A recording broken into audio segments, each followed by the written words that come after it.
Like a Love Song by Gabriela Martins.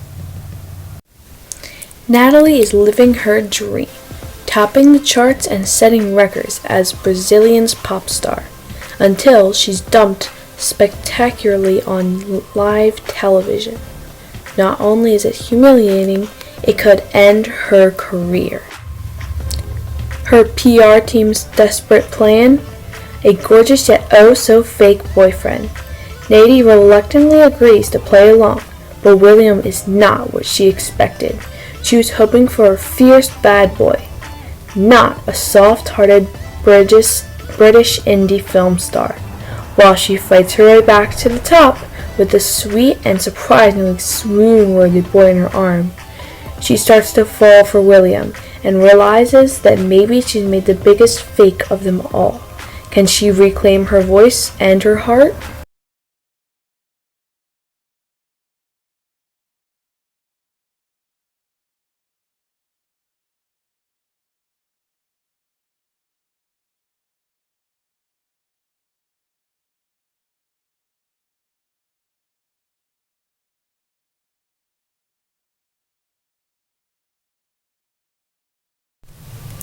Everything's Wonderful, Chapter 1. Nothing can prepare you for the bright lights of fame. Nothing. When I'm stepping onto a stage, the spotlight is a warm embrace. But when I'm walking on a red carpet, the spotlight is cold. The camera flashes little daggers of ice, making my heart speed up in turn. I'm lucky I'm not alone tonight. Trent is by my side as we pull up to the People's Choice Awards, but it takes him a moment to look away from the paparazzi's cameras and turn to me. He smiles, his Hollywood white teeth bright. Deliberately, he puts his arm around me, and the butterflies in my stomach calm down. I feel elevated. We're immediately guided to our limo by security people wearing black suits and earpieces. We barely have time to exchange another look before we're stepping onto the international symbol of fame and fortune, the red carpet. "Natalie, when is your new album coming out?" asked one of the paparazzis. "Natalie, over here," another shouts. "Are you excited about tonight? Do you think you'll win Female Artist of the Year?"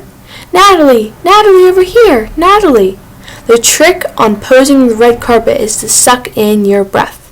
Plaster on your most photogenic expression for me, an open smile, and ignore everything the paparazzi say.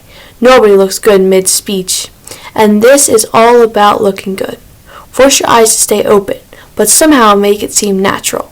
You'll get used to the flashing lights eventually, seeing nothing but black and white dots in your vision. When this happens, only smile brighter. One foot in front of the other. I can totally do this. Breathe in and breathe out. I'm wearing a dress with an asymmetrical hem, short in the front and flowing down to the ground in my back, lilac tones deepening into purple. The torso is strapless and covered in what my stylist Erin assured me were wasteful sequins. The dress is sexy and beautiful, but it doesn't make me comfortable. With a flat chest, I'm always worried a strapless dress is going to fall down. My heels are golden stilettos, and I'm glad that at least they aren't pointy. They're open sandals that show off my toes, painted in lilac to match the skirt. "Trent, Trent," another paparazzi shouts. "Are you upset you haven't been nominated this year? Do you think your last movie deserved it?" Trent's grip on my waist tightened to the point of discomfort, but I'm too busy counting the breaths in my head to look at him. 4 seconds in, hold for 7. Let's go for 8. Tonight is my night. I have to look perfect. I glance up at him and watch as a frown passes over his face as he hurries forward, pulling me along with him. I hesitate, giving him a small, confused smile. "What are you doing?" I try to telepathically communicate with my eyes. "This is the time for my solo shoots. Go right along." Trent rolls his eyes and sighs, but eventually nods. The great American sweethearts. "Natalie, over here."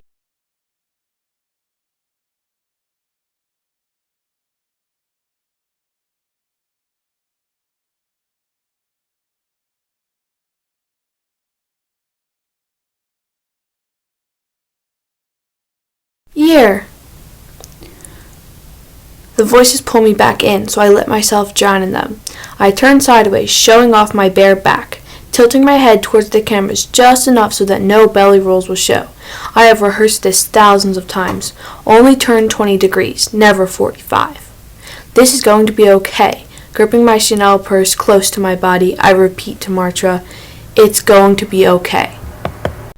I've worked all my life for tonight, and tonight is the night that I'll find out if it was all worth it, if I've succeeded or failed, if I'm the Female Artist of the Year or a nominee. Non-Latin Artist of the Year. Female Artist of the Year, period. A woman with her hair in a tight bun beckons me forward. The next person, a hot star from a new HBO series, steps onto the red carpet. Like that, the paparazzis have a new focus. I keep walking as they scream, Savannah, is it true that you're dating your co-star? Savannah, I'm still on the red carpet before the venue, but here the scene changes from paparazzis to mingling artists. The TV cameras with red carpets corresponding asked who you're wearing. My stomach turns as I scan the space for Trent. Away from the flashing cameras, I feel a little safer, but I'm still clutching my purse for dear life. I need some reassurance, some positivity. I need to be told that I look great and that I will win tonight. I need to find my boyfriend. Finally, I spot his blonde combed hair from the back and his Armani suit. As I start towards him, the Ariana Grande song that's been blaring through the speakers fades out and my latest hit, Together Forever, starts playing. My face lights up immediately. It's a remixed version by my good friend Padma, aka DJ Lotus. Hearing my lyrics blasted over the sound system eases my nerves.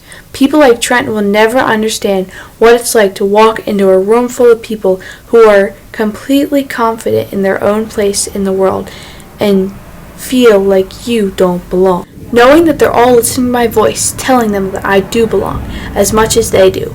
That's power, and it's exhilarating in ways I can't even begin to describe. I hold my head high as my voice on the track punctuates my steps. I want to get to Trent before the chorus, though he must have recognized my song already. My steps slow when I see that he's talking to someone, Reese Brown, the newest angel, a philanthropist who loves talking about natural beauty on her Instagram and has a huge following for no makeup photos. Of course, she has objectively a perfect face and has mastered the art of a selfie. Trent touches her arm as they all laugh together. Above us, the song reaches its chorus. We'll be together forever, forever together. My nostrils flare in irritation. I kinda want to punch them both. My carefully curated image is that I will never punch someone. But sometimes I feel things so strongly it's difficult to not react. In elementary school, I got suspended because I grabbed a girl by her ponytail and swung her around. She had been calling me names all that day. I remember being so angry, and then later my mom being even angrier. I got an earful about Latinx stereotypes and how I had to fight against them. Be the good Brazilian, set the example, a lot of capitalized mottos that meant I had to control my emotions. I was 8 at the time, the first year in the United States. Now, 9 years later, I channel that tight-fisted little girl as I scan the crowd. I walk up to them with my brightest smile, interrupting their conversation. Hi everyone, I grab Trent's arm, leaning towards him. Okay, not my strongest opening line, but I'm nervous, and the strap of my purse is starting to cut into my wrist. I'm actually aware the Reese is looking me up and down, and she glances back at Trent. Hi Natalie, she says slowly. Trent puts an arm around my shoulders, but I feel it's awkward somehow. What's up? What's up? I mouth at him, cocking an eyebrow. All that's missing is a bro. You know Reese, right? He points at her and then winks. Together forever, forever together. 4 seconds of breathing in. Hold for 7 seconds. Let's go for 8. I let go of his arm so I can hold my purse closer to my stomach. Not formally. Nice to meet you, Reese. "Likewise," she says, with a short, ridiculous bow, and then chuckles. Narrowing my eyes, I try to think of something clever to say, but right now I'm a little confused. I press my lips together before my agent Bobby's voice in my head tells me that I'll ruin my lipstick. So I muster up all the patience I have and nod to them both and turn away. He's going to come after me because tonight is my night, and he knows how hard I've worked for tonight.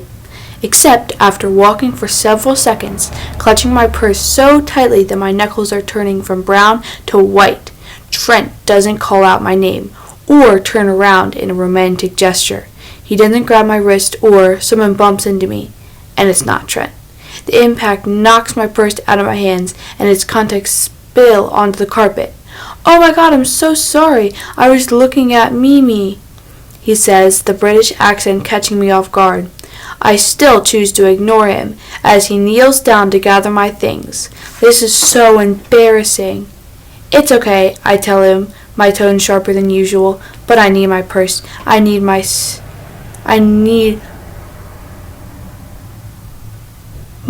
He takes my inhaler, not my phone, not my keys, not my lipstick, or even my little notepad for input to lyric writing. He goes for the inhaler. My horror doesn't last too long because he gives it to me. Our hands touch and I finally look at him. He has scuffy brown curls and a Victorian nose. He's white, but not Trent's tan California white. He's just very white. His cheeks are pink and he's flustered, and his eyes are deep green with long dark eyelashes. He smiles hesitantly and I snatch the inhaler from his hands, my eyes wide, saying, "This is for somebody else." He offers me a lopsided grin. I stick it into my purse as fast as I can, looking over my shoulder, but we're far enough away from the spotlight of the red carpet that nobody seems to care about us. "Okay, here, your phone," he says. I take my phone but realize the screen is lit up with notifications, and I realize I forgot to set on Do Not Disturb mode. My battery's probably going to die soon. I sigh. "Are you okay? Your hands are shaking," he says, his British accent thick. I shove my phone into my purse, along with my keys and lipstick and a notebook, and stand up so fast that I get dizzy. "Yes, I'm okay," I respond, annoyed and embarrassed. God, I just want this to be over. He stands up as well. It looks like his suit doesn't fit him right. It's navy blue, but I don't recognize the cut. I can tell it's not Armenian. But he must notice me staring because his grin goes lopsided again.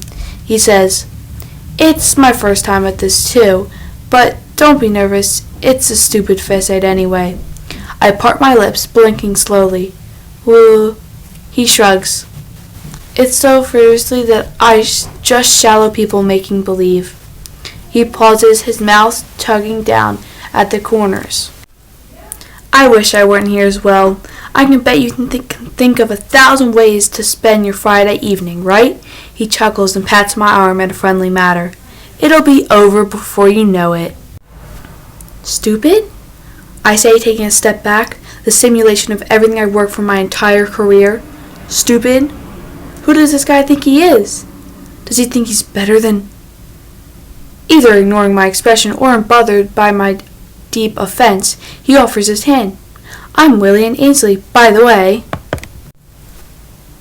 For a second, I consider introducing myself as frivolous and shallow, but instead, I stare at his hand and shake my head, and walk away with my purse clutched to my stomach.